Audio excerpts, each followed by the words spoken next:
इस वक्त मौजूद हैं हम एक मटन शॉप पे, तो आए वीडियो में हमारे साथ रहें। इस वीडियो में हम आज आपको दस्ती और सीने की कटिंग दिखाएंगे।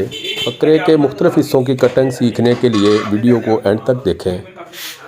अगर आप चैनल पे नए हैं तो प्लीज़ चैनल को सब्सक्राइब करें ताकि हर आने वाली वीडियो आपको मिल सके।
हाँ जी, चल कंडा ले आता हूँ।